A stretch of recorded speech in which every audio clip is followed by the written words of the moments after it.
YouTuber Nusantara adalah sekumpulan konten kreator yang secara rutin mengadakan pertemuan, baik dengan Joko Widodo maupun Gibran Rakabuming. Jika kalian perhatikan isi kontennya, video-video mereka hanya dibuat untuk meningkatkan elektabilitas keluarga Jokowi dan PSI.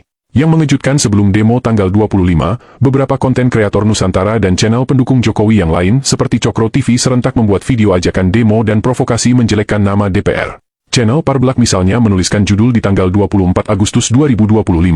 Bubarkan DPR. Besok kita demo besar-besaran. Apa yang terjadi dengan para pendukung Jokowi? Kenapa mereka berbalik menyerang kebijakan Prabowo dan memprovokasi masyarakat melakukan aksi demonstrasi yang anarkis?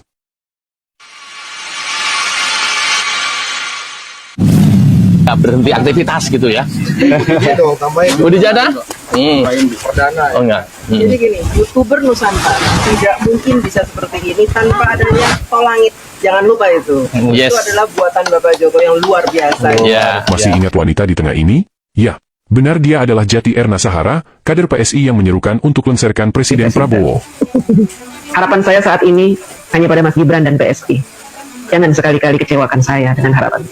Karena harapan saya terhadap Bapak Prabowo sudah pupus. Saya tidak lagi percaya. Jangan coba bungkam suara saya, jangan coba suap saya. Jangan coba kalian ancam DJ. Jangan, ya. Karena saya tidak punya rasa takut secuil pun menghadapi kalian-kalian. Saya tidak punya rasa takut menghadapi hukum, karena apa yang saya katakan tidak ada yang melanggar hukum. Kalaupun saya menyuarakan untuk melengserkan Prabowo Subianto, itu ada alasannya. Karena Rangkaian peristiwa ini seolah sebuah benang merah yang jika diurai akan sampai pada demo berdarah saat ini. Mereka secara rutin mengadakan pertemuan di Solo. Jika Erna Jati Sahara secara terang-terangan menyerang Prabowo, para loyalis Jokowi yang lain yang tergabung dalam kelompok YouTuber Nusantara dan para kader PSI lebih memilih politik dua muka. Alih-alih menyerang Prabowo, mereka memancing kemarahan rakyat melalui isu kenaikan gaji DPR. Mereka tahu bahwa kenaikan tunjangan DPR bukan atas inisiatif DPR. Mereka tahu bahwa kenaikan tunjangan adalah kewenangan pemerintah. Bukan hanya pada DPR, Prabowo juga menaikkan gaji hakim dan pegawai negeri sipil, termasuk guru. Tapi kenapa para loyalis Jokowi menyerang DPR? Mereka tahu bahwa saat ini kekuasaan Prabowo masih sangat kuat. Prabowo didukung 80% kekuatan wakil rakyat di DPR yang bergabung dalam koalisi Kim Plus. Jika mereka terang-terangan menyerang Prabowo, yang ada justru Prabowo akan menggunakan tangan kekuatan legislatif memberhentikan Gibran dan mengusir semua relawan termasuk para kader PSI di pemerintahan dan komisaris BUMN. Maka langkah pertama yang mereka lakukan adalah melumpuhkan DPR. Di berbagai media, mereka membodohi masyarakat seolah DPR bisa dibubarkan. Padahal kita tahu, dalam sebuah negara demokrasi, tiga pilar ini harus ada, yaitu unsur eksekutif atau pemerintah, yudikatif atau kekuasaan kehakiman dan legislatif atau wakil rakyat. Tanpa salah satu dari unsur ini, negara tidak layak disebut negara demokratis. Di masa lalu, dalam sistem kerajaan, wakil rakyat tidak dibutuhkan, karena pemegang kekuasaan satu-satunya adalah raja. Dan itulah yang terjadi jika DPR dibubarkan. Presiden bisa bertindak suka-suka hati, tanpa pengawasan legislatif. Framing kedua yang dibangun oleh para buzzer ini adalah DPR joget-joget ketika mendengar tunjangan mereka naik. Tapi faktanya, acara joget itu dilakukan Presiden dan DPR saat sidang tahunan istimewa dalam rangka menyongsong peringatan Hari Kemerdekaan Indonesia pada tanggal 16 Agustus. Pemberitahuan kenaikan tunjangan DPR sendiri diumumkan satu hari sebelumnya dalam acara penyampaian nota pengantar RAPBN tahun 2026. Maka yang menjadi pertanyaan kita adalah apa yang salah dengan acara joget di hari perayaan 17 Agustus? Bukankah Jokowi juga selalu melakukan itu setiap tahun?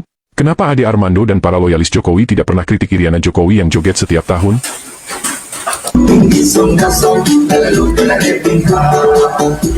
Bukan hanya pada saat perayaan 17 Agustus, Jokowi dan Iriana bahkan mengadakan peragaan busana di kalangan kabinetnya di halaman istana sambil joget-joget di saat utang negara sedang menumpuk.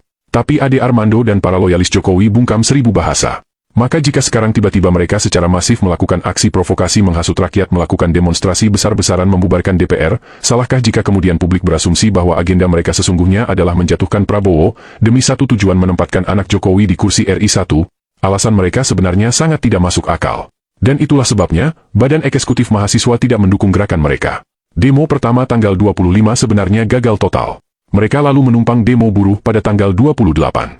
Dan disinilah anak buah Listio Sigit Prabowo, kepala kepolisian yang pernah jadi ajudan Jokowi memberikan andil yang besar. Kendaraan taktis polisi yang berlapis baja dengan sengaja dibawa melaju mengarah ke kerumunan massa. Seorang driver ojol yang malang menjadi korban. Jika bagi sebagian besar rakyat Indonesia merasa prihatin, tapi bagi para penggagas demo, peristiwa ini adalah angin segar buat mereka. Kekuatan massa bertambah dan tingkat kemarahan pun meningkat. Dengan leluasa mereka membakar gedung DPRD, membakar pos polisi, melakukan penjarahan di toko-toko dan bahkan rumah anggota DPR. Terbaru, sebuah gedung bersejarah di Surabaya juga ikut dibakar. Apakah demo anarkis ini masih sesuai semangat reformasi sama seperti tahun 1998? Tentu saja jauh berbeda. Aksi demonstrasi tahun 98 yang dilakukan mahasiswa berhasil menguasai gedung DPRD di daerah dan DPR di Jakarta, tapi mereka tidak membakar gedung milik pemerintah karena mereka tahu gedung itu dibangun dengan menggunakan uang milik rakyat. Bumi hangus aksi demo antara tanggal 28 sampai tanggal 30 dan entah sampai kapan berakhir hanya bisa disamakan dengan aksi gerakan G30 SPKI di tahun 1965. Ya, di Makassar, mereka membakar warga sipil, sesuatu yang tidak pernah terjadi dilakukan oleh warga sipil yang melakukan demo menyampaikan aspirasi. Biasanya, hanya aparat yang berlaku kasar pada masyarakat sipil, tapi demo yang diprovokasi para buzzer ini adalah demo sipil membantai sipil. Maka tidak ada tindakan lain yang paling masuk akal untuk dilakukan Prabowo saat ini. Demi mengamankan aset negara dan melindungi nyawa masyarakat tak berdosa, Prabowo harus bertindak tegas. Tangkap dan penjarakan para buzzer, provokator aksi demonstrasi, dan termasuk donatur mereka. Ibu, selamat sore. Ini ada apa saja yang dibawa? Ibu boleh kenalan dari mana? Ini dari namanya siapa, dari mana Ibu? Oh, jangan saya. Ya, ini kalau kita bisa lihat mereka ini membawa berbagai macam makanan, ada minuman, kemudian ada nasi juga, kemudian ada makanan ringan yang Ada yang kenal ibu ini? Kenapa dia pakai masker dan menolak untuk diwawancara? Apakah dia adalah salah satu aktor yang kita bicarakan di video ini? Siapa yang membiayai logistik untuk pendemo? Dan apa motivasi mereka menyediakan makanan untuk massa yang membumi hanguskan gedung-gedung yang dibangun pakai uang rakyat dan bahkan membakar rakyat sipil tak berdosa?